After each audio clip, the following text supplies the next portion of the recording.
Troca isso comigo, diga: eu estou morto para o pecado. Diga, meu amado: eu estou morto para o pecado e vivo para Deus. Eu tenho vida e vida em abundância. Amém, glória a Deus. Isto é o que Deus quer de nós, e nós temos que compartilhar e viver isto por fé. Deus nos quer cabeça e não cauda. São promessas de Deus para nossas vidas, que sejamos bem-sucedidos em tudo que façamos. Então vamos receber isso para as nossas vidas. Não vamos deixar que aquilo que dizem aí fora venha nos contaminar. Nós já vimos e falamos isso no momento administrativo.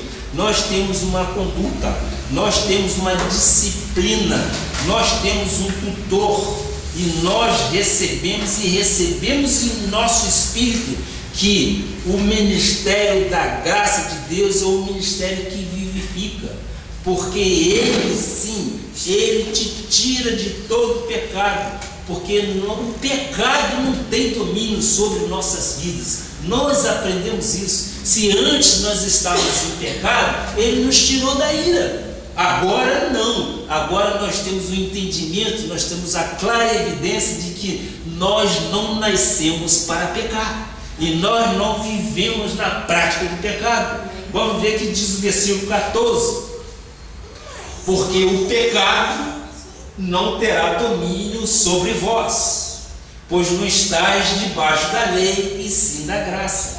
Nós temos até um hino sobre isso, porque estás debaixo da graça, não debaixo da lei. Isso é importante. O que é isso? O nosso Deus quer tirar de nós o peso, o jugo daquilo que a lei infelizmente nos coloca.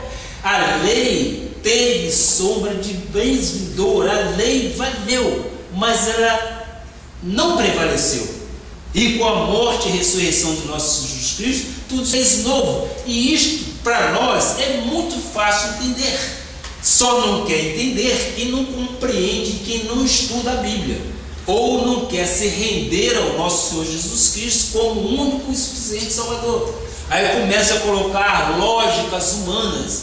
Lógicas humanas não existem para nós. O que existe é entendimento bíblico. Nós não estamos debaixo da condenação, nós não estamos debaixo da acusação, nós não estamos debaixo do fracasso, nós não estamos debaixo da lei mosaica, estamos sim debaixo da graça. Isso dá um refrigério muito grande às nossas almas, isso dá uma tranquilidade muito grande. Se eu fui justificado, se eu tenho paz com Deus, se eu com esta graça estou firme, se eu estou debaixo da graça e não debaixo da lei, como é que eu vou viver debaixo da condenação ou debaixo de jugo? Como? Como é aprender a viver pela graça? Como é viver o dia a dia em graça? Na lei, a pessoa sempre está dominada por alguma coisa, a pessoa sempre está presa a alguma coisa, e isto é triste. Na graça, nós estamos livres. Eu fui liberto, tu foste liberto. Meu amado, creia que você é realmente vencedor em Cristo Jesus. Creia nisso.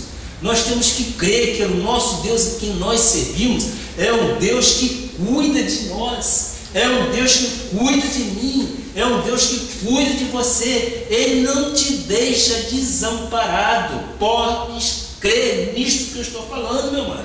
Deus não te deixa desamparado, porque tu és filho, filho amado. Tu não és bastardo, tu és filho, filho amado. Tu não queres bem ao teu filho? Eu quero bem minha filha. Eu tenho certeza que todo pai quer bem aos seus filhos. Que dirá o nosso Pai Celestial em relação a nós? Oh, meu Deus, nós somos imagem e semelhança do nosso Deus. Nós somos imagem e semelhança. Se somos imagem e semelhança, somos iguais a Ele. Nós temos o mesmo sangue dele, é o sangue de Jesus Cristo em nossas veias. Nós cremos nessa possibilidade, por que não? E ele tem cuidado de nós. Bispo, agora eu entendi por que vocês não fazem culto de libertação. Que bom que você tem entendido isso.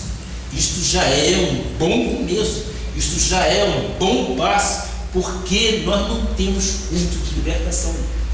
Nós não fazemos porque ele já fez por nós na cruz do Calvário, e nós não queremos invalidar tudo aquilo que ele já fez por nós. Nós reconhecemos aquilo que foi feito e nós vivemos exatamente do Cristo ressuscitado. Se nós fizermos as mesmas coisas que ele fez na via cruz, ora, nós estamos invalidando tudo aquilo que o nosso Jesus fez por nós. Fomos libertos pelo sangue. Ele diz que o pecado não terá domínio na minha vida. O pecado não terá domínio na sua vida. Os maus pensamentos não dominam a tua vida. Creia isso. As más influências deste mundo não dominam a tua vida, porque nós não nos conformamos com este século, mas somos transformados pela renovação da nossa mente e experimentamos a boa, a perfeita e agradável vontade de Deus. Porque a vontade dele meu amado, é boa, é perfeita e agradável. Não tenha dúvida. Ele não quer te ver de forma pejorativa. Ele não quer te ver de forma de cabeça baixa. Ele quer ver realmente por cabeça. O nosso Deus nos ama e nós devemos amá-lo como tal, como um pai. Qual é o filho que não tem intimidade com o seu pai? O filho deve ter intimidade com o seu pai, porque o seu pai é o teu protetor, ele é o teu advogado de todas as causas. Quem é que não defende um filho? Quem é? Me aponta. Só se for aquele bastardo ou ímpio. Mas nós entendemos que aquele que é o nosso Senhor Jesus Cristo, ele nos guarda e nos livra de todos os males. Por isso que nós dissemos que nós não vivemos na prática do pecado. E o que o pecado não tem domínio sobre nós, não pode ter. Isto já foi extirpado de nossas vidas. Nós tivemos entendimento, porque por isso nós dizemos, nós vivíamos em pecado. Que pecado é este? No tempo da ignorância nós fazíamos coisas que hoje é vergonha para as nossas vidas. Não é isso? Se nós naquela época bebíamos, fornicávamos, se nós naquela época fazíamos coisas que Deus não se agradava, eu digo mesmo, por ignorância espiritual, porque aquele que é nascido de Deus o guarda o maligno não ignora, mas aquele que é nascido de Deus é semente, é uma semente incorruptível. Mas no tempo da ignorância tudo pode acontecer. Mas na graça, a graça nos fora revelada, e com esta revelação nós temos acesso, e nós sabemos qual é a vontade de Deus para as nossas vidas, e nós não vamos recalcitrar contra Deus. Nós sabemos que a vontade dele é boa, é perfeita e agradável. Aqui está o teu bispo, Jonatas. Por que eu estou aqui? Porque eu estou fazendo a vontade de meu Pai Celestial. Eu estou aqui por vontade dele, não minha. Eu simplesmente estou cumprindo o chamado. E Deus tem honrado este ministério. E eu sempre digo, que coisa linda quando nós começamos com 7. O 7 biblicamente é o número da perfeição. E eu sempre disse, esses 7 têm sua função dentro da estrutura da igreja. Serão no futuro, sim, serão os fundamentos da igreja dentro de Florianópolis, sim. Conhecerão a verdade vos libertará. Então o que é isso? Eles vão ser, vocês serão no futuro esses arautas que colocarão esta mensagem. Quando vier alguma coisa que não tem uma ressonância com a graça, eu eu tenho certeza que vocês já terão conhecimento suficiente para dizer: opa, isso não. A Bíblia diz assim, e não é o que os homens tradicionais dizem. Não é. Infelizmente, eu fico a lamentar quando eu vejo coisas que não tem nada a ver. Mas, se Deus quis que eu viesse ao sul para isso, eu vou continuar. Não é uma pessoa, não é um ser humano que vai mudar a minha rota. Não, de jeito nenhum. E eu tenho certeza que o meu Deus, aquele a quem me colocou aqui, há de dar realmente esclarecimento. Quem sabe eles possam se converter à graça de Deus, porque esta edifica. E eu tenho, digamos assim, uma satisfação muito grande que Deus usa os meios deles para que a coisa aconteça. Eu vou dar um exemplo, peço licença ao irmão Jackson, que nós estamos falando inclusive para a internet. O irmão Jackson é um exemplo disso. Ora, quando eu cheguei na rádio, até mesmo para conhecer, nós chegamos ali, conhecemos e trocamos ideias, etc, etc. No domingo seguinte, o irmão Jackson já estava aqui. Por quê? Olha como é que Deus faz a obra. Foi buscar exatamente o irmão Jackson no meio da rádio. Ele é de uma outra rádio, mas graças a Deus está aqui conosco. E eu louvo a Deus por isso tudo, porque eu vejo que é a forma que Deus quer que a coisa haja. Estamos sim, e vamos continuar pregando. Pois muito bem, na lei, você está sempre preocupado com alguma coisa. Você está sempre devendo alguma coisa. Você tem que ter algumas precauções. Você tem que fazer aquelas vigílias, etc, etc, etc. Isso tudo foi no velho pacto. No novo pacto, nós entendemos que vivemos pela fé. E esta fé que nós estamos aprendendo a viver por ela. Porque nós podemos esperar coisas grandiosas que Deus tem para nós por fé. Bispo, se é pela graça, aqui fica uma pergunta. E se tudo que se vive na graça é por fé, então o único sinal visível do novo pacto qual é? Isso sempre nós dissemos, que é a ceia. No momento de ceia nós falamos isso. É o único sinal visível do novo pacto, é a ceia do Senhor. Os elementos, o pão, o vinho. Jesus disse em 1 Coríntios 11, 25. 1 Coríntios 11, 25.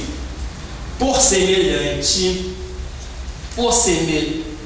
semelhante modo, depois de haver ceado, tomou também o cálice, dizendo: este cálice é a nova aliança do meu sangue. Fazei isto todas as vezes que o beberdes em memória de mim. E Paulo, no novo pacto, diz: aquilo que eu recebi do Senhor, eu vos entrego. O único sinal visível é, portanto, a ceia do Senhor.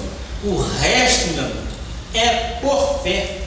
O resto é viver por fé. É você esperar no invisível, naquilo que você não vê, mas crer que Deus há de te dar aquilo que você quer.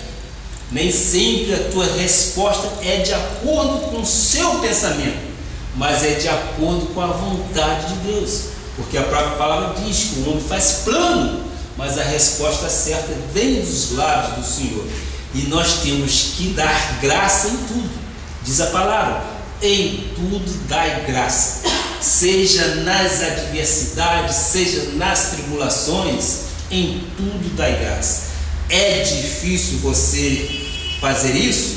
Pode ser, mas no espírito não é difícil. Porque você, quando faz desta forma, você está esvaziando a sua responsabilidade e passando exatamente para quem? Para o autor e consumador da nossa fé. Em tudo nós damos graça, porque sabemos que o nosso Deus cuida de nós. E quando nós fazemos isso, nós estamos nos despojando daquilo que o homem pode fazer. Nós estamos exatamente fazendo o quê? Tributando a Deus graça, honra e glória. nós estamos submetendo a Ele toda a sua soberania.